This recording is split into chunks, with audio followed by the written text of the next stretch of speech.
Bom dia, boa tarde, boa noite para todos. Eu não sei qual que é o horário que você vai ver esse vídeo, mas eu quero passar para você uma recapitulação do que nós fizemos em minha casa ontem. Ontem eu me encontrei com alguns irmãos da igreja do Vitória Regia 2, do Vitória Regia 1 também, para a gente estar ali estudando como que a gente prepara um sermão, como a gente coloca o sermão no papel e como que a gente explica esse sermão lá à frente à igreja. E ontem foi o nosso primeiro dia, foi mais uma apresentação do trabalho. Eu vou falar para vocês aqui o que eu falei ontem, porque a aula mesmo vai começar no próximo encontro. No próximo encontro nós iremos então, de forma efetiva, produzir uma pregação temática com a sua introdução, o desenvolvimento das ideias e o seu desfecho, o seu final. Vamos colocar no papel, cada um vai colocar no papel e depois, como um laboratório lá, faremos um mini sermão.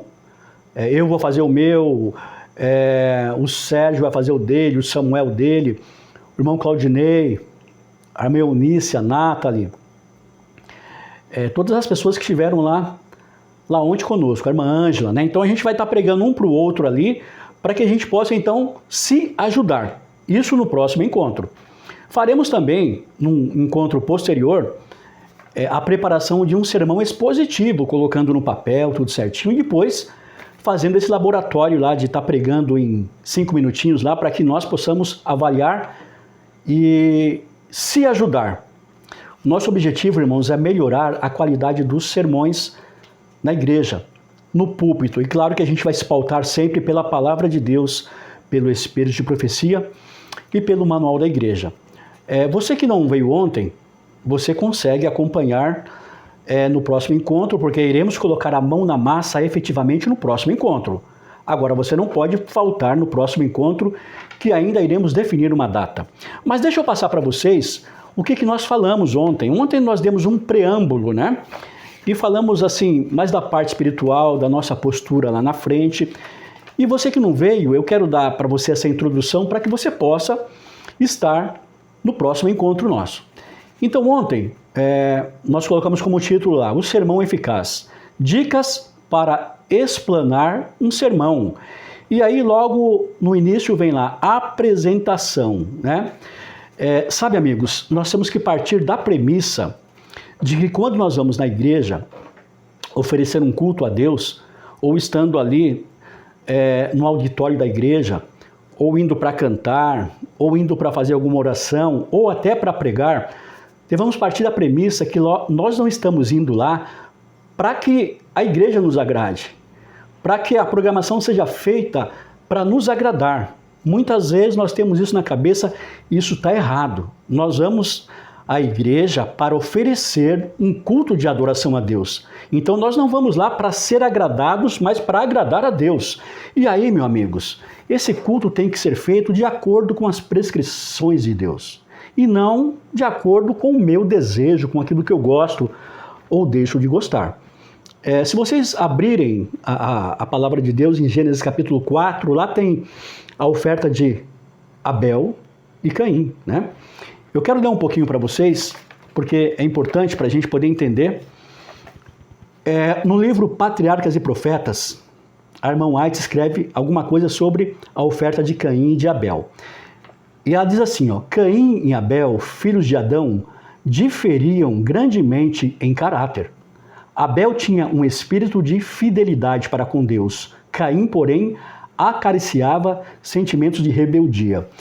Amigos, qual que é o meu caráter? Semelhante ao de Abel, aceitando as prescrições de Deus para tudo, inclusive na hora de adorar, ou eu tenho um caráter semelhante ao Caim de rebeldia, querendo fazer as coisas ao meu gosto, querendo que o culto seja feito para me agradar. Você sabe que hoje em dia nós temos aí um pensamento meio equivocado, né? Tem que fazer dessa forma, senão fulano vai sair da igreja. Tem que fazer dessa forma, senão os jovens vão sair da igreja. Amigos, Nós não vamos lá para adorar fulano, nem cicrano, nem beltrano, nem os jovens, nem as crianças, nem os velhos. Nós vamos lá para adorar a Deus. Eu não posso pautar a minha adoração no gosto das pessoas que estão lá. Eu tenho que pautar a minha adoração nas prescrições que Deus faz. Isso é importante.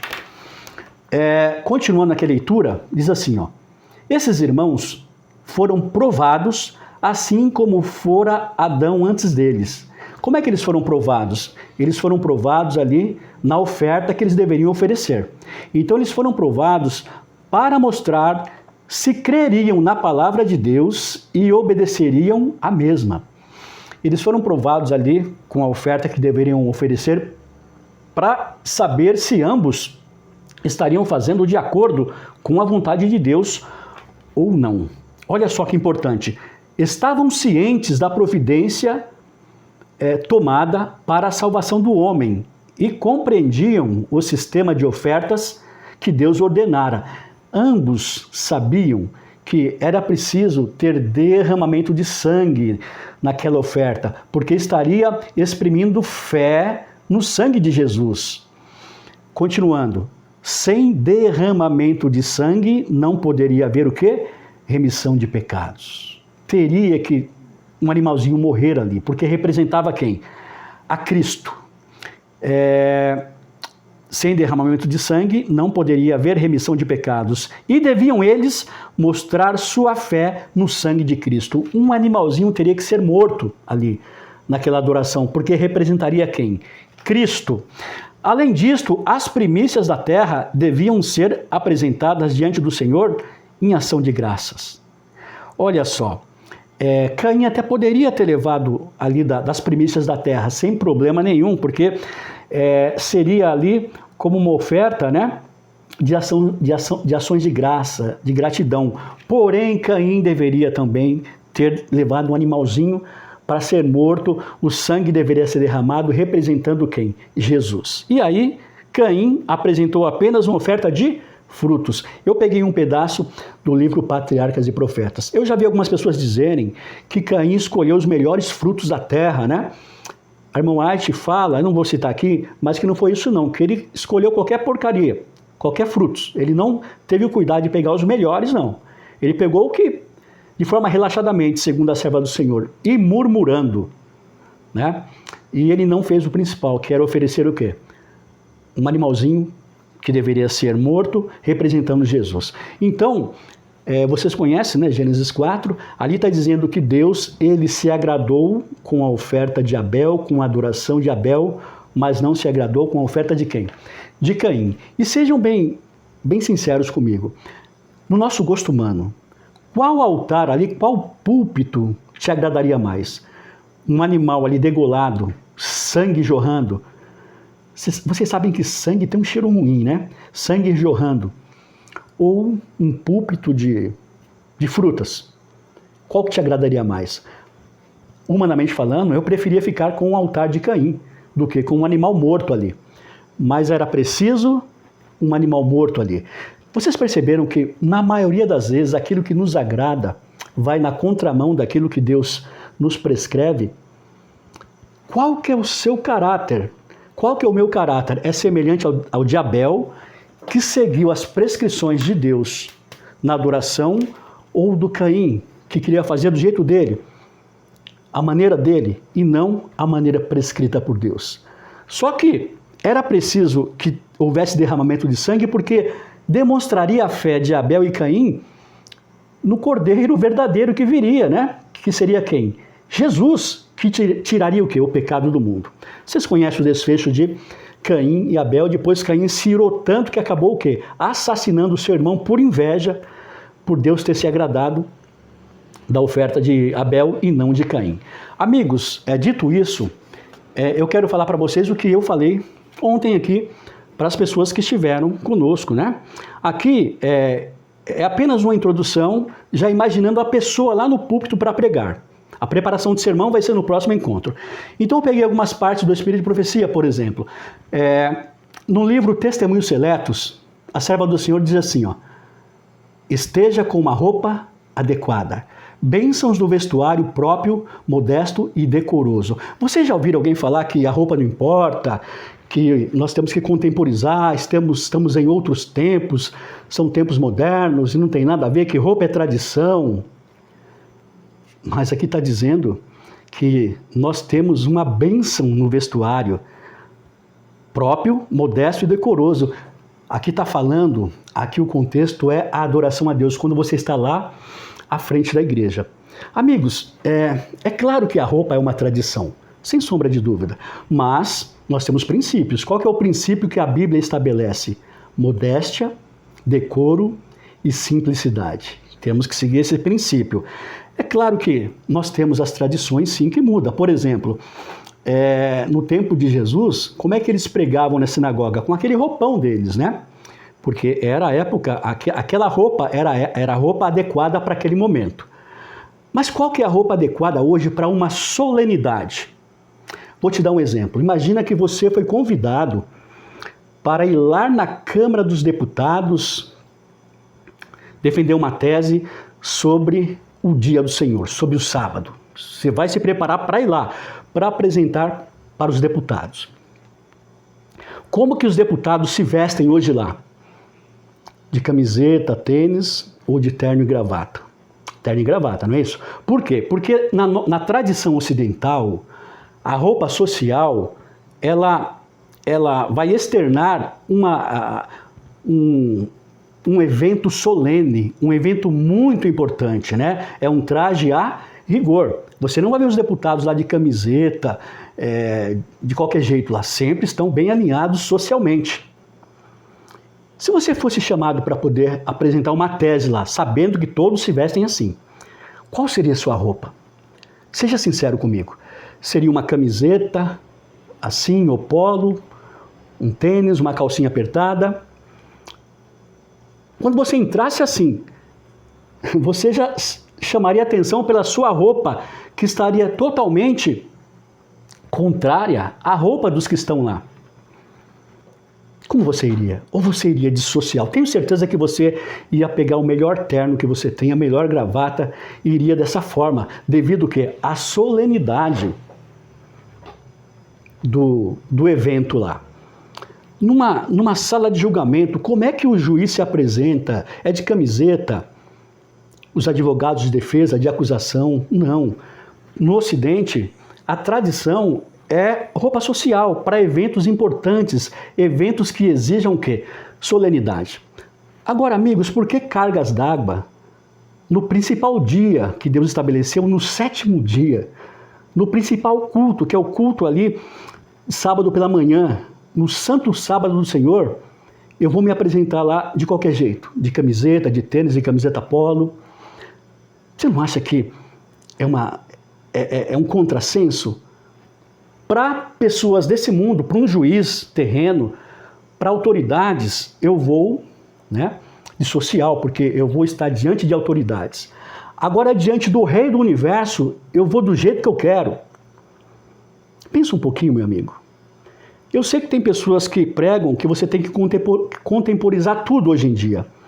Mas lembre-se, amigos, nós temos que provar os espíritos. Nem tudo que é dito provém da boca de Deus ou da palavra de Deus. Então reflita sobre isso e, prosseguindo, olha o que a serva do Senhor diz.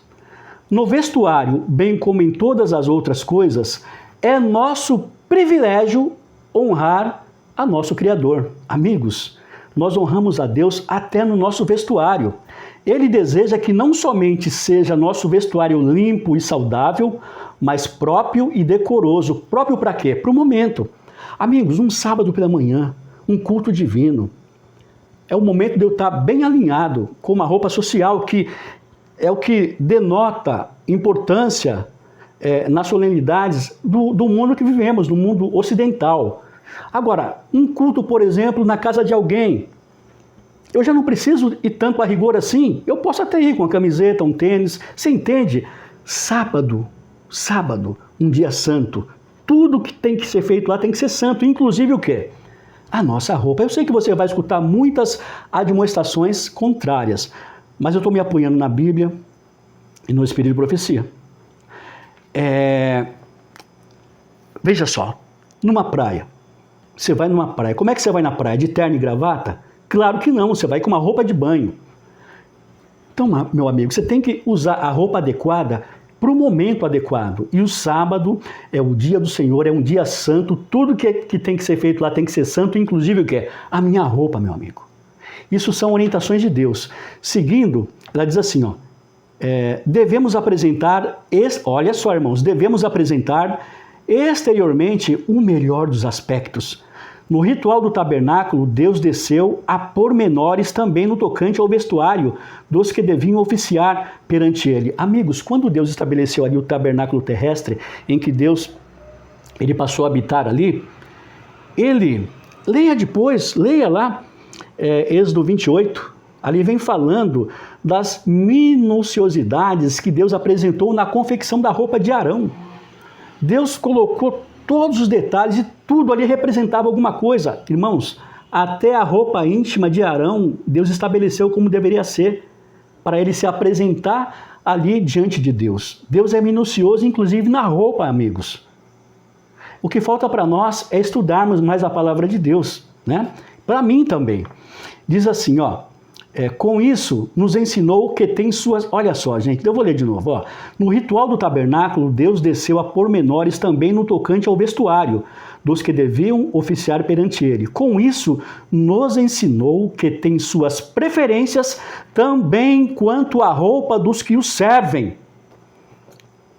Aqui, a serva do Senhor está dizendo que lá ele colocou como deveria ser a roupa de Arão quando ele fosse oficiar diante dele, nos menores detalhes. Dá uma lida em Êxodo 28, e o verso 42 fala até como deveria ser, né, as ceroulas de Adão, que hoje para nós é cuecas.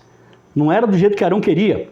E aqui a serva do Senhor está dizendo que Deus tem suas preferências, amigos, até com relação à roupa que nós usamos para o adorá-lo. Não sou eu que estou falando, meu amigo. É a serva do Senhor. Vem da parte de Deus. Tome cuidado quando as pessoas dizem o contrário, sem mostrar nada na palavra de Deus ou no espírito de profecia. Ou quando pega um texto e torce esse texto. Olha só, ela diz assim, ó, prescrições minuciosas foram por ele dadas em relação à roupa de Arão. Vou ler de novo. Prescrições minuciosas foram por ele dadas em relação à roupa de Arão, por ser esta simbólica. Então, a roupa de Arão, todo detalhe simbolizava alguma coisa referente ao plano da salvação. Do mesmo modo, as roupas dos seguidores de Cristo, que é você e eu, devem ser simbólicas, pois lhe compete representar a Cristo em tudo. O que a serva do Senhor está dizendo? A roupa que nós usamos para oficiar perante Deus tem que simbolizar o quê? O plano da salvação também. Tem que simbolizar que eu sou o quê? Um servo de Deus. O nosso exterior deve caracterizar-se em todos os seus aspectos pelo asseio, modéstia e pureza. Então, amigos, a vestimenta, sim, é uma tradição, mas qual que é a tradição hoje, na atualidade, para um trabalho solene? É o traje a rigor, é a roupa social. Ninguém vai, por exemplo, você não irá ver em um julgamento o juiz ou a juíza de camiseta, os advogados de defesa e acusação com a camisa polo. Não, vocês vão ver eles vestidos a rigor, roupa social. Na Câmara dos Deputados, senadores, no Capitólio nos Estados Unidos, que a gente entende que é um momento solene, eles estão todos o quê? Com a roupa social. Porque na nossa tradição, a roupa social mostra que aquele trabalho ali é um trabalho solene, que aquele trabalho que está sendo feito é um trabalho formal. Agora, se você pegar esses deputados, esses juízes, em outras ocasiões, vocês verão sim de camiseta, de tênis. O sábado do Senhor é um dia santo. Tudo que acontece lá tem que ser santo, inclusive a roupa que eu uso. São prescrições da parte de Deus, meu amigo. Ainda que outros espíritos digam o contrário. Então, nós falamos sobre essa questão do traje, tá? Ontem, fazia parte, já tinha preparado isso aqui bem anterior. E falamos também do temor a Deus, amigo. Temor a Deus. E a serva do Senhor diz assim, ó, os pastores, ela fala pastores, mas se refere a qualquer pessoa que for lá na frente pregar. Os pastores não devem formar o hábito de contar anedotas no púlpito, amigos. O púlpito não é para se contar piadas. Um quebra-gelo, sem problema nenhum, mas tem pessoas que vão lá para contar causos, né? E causos se conta, ou se contava, né? No programa do Rolando Boldrin, né? Causos lá e mais causos. Olha só, os pastores não devem formar o hábito de contar anedotas no púlpito. Isto prejudica o poder e a solenidade da verdade que apresentam, amigos. Amigos, quando nós estamos lá à frente, nós não estamos lá para poder fazer as pessoas rirem, ficarem confortáveis, ao contrário, você vai lá para deixar as pessoas desconfortáveis com seus pecados.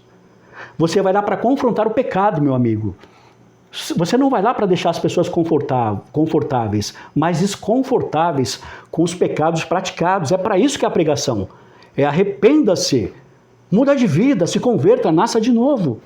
É para isso que nós estamos lá. Então, os pastores não devem formar o hábito de contar anedotas no púlpito. Isto prejudica o poder e a sonoridade da verdade que apresentam. A narração de anedotas ou incidentes que produzam um riso ou um pensamento leviano no espírito dos ouvintes é severamente censurável. As verdades devem ser revestidas de linguagem pura e cheia de dignidade, e as ilustrações de caráter semelhante. Evangelismo, página 640. Se você falar em Êxodo capítulo 3, o verso 4 e o verso 5, você vai ver que Moisés foi se aproximando de Deus no Monte Horebe, e ali aconteceu uma teofania. Deus se apresentou ali em uma sarça que queimava, mas não se consumia. E Moisés foi se aproximando e Deus falou, Jesus estava ali. Moisés, pare, tire as sandálias dos seus pés para se aproximar daqui. E Moisés tirou as sandálias dos pés. O que aconteceria com Moisés se ele continuasse em direção a Deus, sem dar ouvido ao que Deus disse? Ele seria consumido, meu amigo. Totalmente consumido. Por quê? Porque aquele lugar, o Monte Horebe era um deserto, não tinha nada de especial, mas porque Deus estava ali, se tornou o quê? Santo. O que significa tirar as sandálias dos pés, meu amigo? É você ter reverência para se aproximar de Deus e se aproximar da maneira que Ele pede. Nós estamos tirando as sandálias dos nossos pés quando estamos indo na igreja adorar, ou ali no auditório, ou para pregar, ou para cantar. Estamos fazendo isso, meus amigos? Vá depois em Isaías 6, do verso 1 em diante. Ali fala de uma adoração que Isaías viu lá no céu. Ali falavam de serafins que rodeavam o trono de Deus. E ali diz que os serafins tinham 6 asas. Com 2 voavam, com 2 cobriam os pés e o rosto e diziam, Santo, Santo, Santo. Uma total reverência. Os anjos, segundo a serva do Senhor, eles não ousavam mirar o olho no olho de Deus. Eles baixavam a cabeça, cobria o rosto com 2 asas e diziam, Santo, Santo, Santo. Como que é nossa adoração na igreja hoje, gente? Como é que é? É dessa forma. A palavra adoração no grego é proskuneo, que significa literalmente se inclinar perante Deus. A adoração deve ser feita com alegria de coração, mas com muita reverência. Lembre-se, você não vai lá para ser agradado. A adoração não é para agradar nem crianças, nem jovens, nem adultos e nem pessoas mais velhas. É para agradar a Deus. Ambas classes, tanto de adultos como de crianças e jovens, têm que se adequar às prescrições de Deus. Não querer adequar Deus ao gosto do adulto ou da criança ou dos jovens. Isso não é bíblico. É claro que dentro dos princípios de Deus, eu vou fazer um culto que seja atraente para crianças, para jovens, para adultos, mas a finalidade não é essa. Ah, se não fizer assim, se não pintar a parede de preto, ele vai sair da igreja. Se não colocar o tambor na frente, vai sair da igreja. Se não deixar ali com a roupa que ele quiser, ele vai sair da igreja. Meu amigo, como é que vai ser o céu? Será que Deus vai deixar eu adaptar o céu ao meu gosto, meu amigo? Não vai deixar. E simplesmente eu não vou ao céu se eu não me adaptar às prescrições de Deus. Simplesmente isso. Nós falamos também, gente, da gente manter uma postura ereta lá na frente, né? Quando a gente está no púlpito, não é legal ficar escorado, sabe, assim no púlpito, não. Esteja ereto, né? Olhe para a congregação. Se você estiver um pouco nervoso ali, olhe para o último banco da igreja. Porque você vai ter uma visão panorâmica, mas não vai fitar o olho de ninguém, mas estará o quê? Olhando para a congregação. Postura ereta, dinâmica da voz. Nós falamos sobre a questão da dinâmica da voz. Nós precisamos modular nossa voz ali. Não pode estar numa mesma intensidade do começo ao final. Senão muitas pessoas vão dormir. Ou se eu gritar do começo ao final, haja ouvido, né? Então, modular a dinâmica da voz. Vai ter momentos que eu vou falar mais suave, vai ter momentos que eu vou aumentar um pouquinho a intensidade da voz. Essa dinâmica vai trazer vida, né, ao que nós estamos narrando. Uma parte importante, leia o texto bíblico corretamente. Quando eu vou lá na frente e não respeito ponto, vírgula, sabe, as pontuações, né, as regras da língua portuguesa, e eu leio um texto lá, assim, de forma sofrida, é muito chato. É muito chato, denota que eu não estudei aquele texto. Então, meu amigo, você vai falar sobre o milagre de Jesus, né? Capítulo 2 de João. Leia aquele texto 1, 2, 3, 4, 5, 6, 10, 20, 30, 40 vezes, até você conseguir ler corretamente, né? Vai chegar um momento que você vai estar até decorando aquele texto. Então é importante se preparar, né? Cuidado com as longas introduções, meus amigos. Cuidado com as longas introduções. Às vezes nós vamos lá e fazemos uma introdução de 15 minutos, contando causos lá, e perdemos tempo sagrado de poder explanar a palavra de Deus. Toma cuidado para não ficar falando só de você lá na frente. Tem pessoas que vão lá e ficam se autoelogiando. Isso é piegas. O elogio é bem-vindo e saudável quando outra pessoa faz. Agora, quando eu vou lá na frente, eu começo. Então, gente, eu fui para esse lugar, eu fiz isso, eu fiz aquilo, aí depois eu fiz mais isso, fiz não sei o quê. Nossa, você é o cara, né? Então, evita de ficar se auto-elogiando lá na frente. E por último, pregue a palavra. Você não está lá para falar da sua vida ou da vida de ninguém. Você está lá para falar da vida de Jesus. Você está lá para poder explanar a palavra de Deus. Às vezes eu vou lá e eu vou pregar 40 minutos. Eu fico 30 minutos falando da minha vida, contando causos, muitas vezes me colocando lá como exemplo para a igreja e falo 10 minutos da Bíblia. Está errado. Alguém pode dizer assim, então eu não posso dar um testemunho lá? Pode, claro que sim. Se aquele testemunho da sua vida estiver em harmonia com a pregação, sim. Mas você não pode inverter os valores. Você não pode dar um testemunho, falar de você durante 40 minutos e dar a palavra de Deus durante 5 minutos. É o contrário, né? Dê o seu testemunho, mas 80%, 90% do que você vai falar tem que ser o quê? A palavra de Deus. Eu quero terminar com o que Timóteo fala o que Paulo fala para Timóteo. Paulo já estava uma certa idade, né, um pastor veterano, dando orientações para um pastor que estava começando, que era Timóteo. E Paulo diz assim, 2 Timóteo 4, verso 2, prega a palavra, insta, quer seja oportuno, quer não, corrige, repreenda, exorta com toda a longanimidade de doutrina, que Paulo está dizendo para Timóteo. Não fica com papo furado lá na frente, não. Prega a palavra de Deus, exorta, admoesta. É para isso que você foi chamado. E ele diz assim, pois haverá tempo em que não suportarão a sã doutrina, pelo contrário, cercar-se-ão de mestres, segundo as suas próprias cobiças, como que sentindo coceira nos ouvidos, e se recusarão a dar ouvidos à verdade, entregando-se a fábulas. Paulo diz assim, vai chegar um tempo que as pessoas deixarão a Bíblia de lado para contar da sua própria vida, fábulas, histórias da carochinha lá na frente. Esse tempo já chegou, meu amigo. Infelizmente, esse tempo já chegou. E as pessoas vão se recusar a dar ouvidos à verdade. E vão querer ficar com as revelações, com os sonhos, com os mistérios e não sei o que mais, se apartando do quê? Da verdade. Mas Paulo diz assim para Timóteo, no verso 5, tu, porém, sê sóbrio em todas estas coisas, suporta as aflições, faz o trabalho de um evangelista, cumpre cabalmente o teu ministério. Amigos, quando nós estivermos lá à frente para pregar a palavra de Deus, é para pregar a palavra de Deus, amigos. Não é para ficar falando o tempo todo da minha vida, ou de qualquer outra coisa que não seja a palavra de Deus. Eu posso, sim, dar um testemunho lá de algo que venha entrar em harmonia com a pregação. Mas eu não posso ficar o tempo inteiro falando da minha pessoa lá na frente ou de qualquer outra coisa em detrimento da palavra de Deus. Ali no púlpito nós estamos para pregar a palavra de Deus. Isaías 8:20, né? O que diz assim? O que diz lá? A lei e ao testemunho. Se eles não falarem desta maneira, jamais verão a alva. Trocando em miúdos, o profeta está dizendo o seguinte, ó, a palavra de Deus. Sem a palavra de Deus, jamais veremos a Cristo. Então, o importante lá na frente, irmãos, não é a história da minha vida como essencial, como primazia. Não é história de outras pessoas, não é conto de carochinhas, não é causos, mas o quê? A palavra de Deus.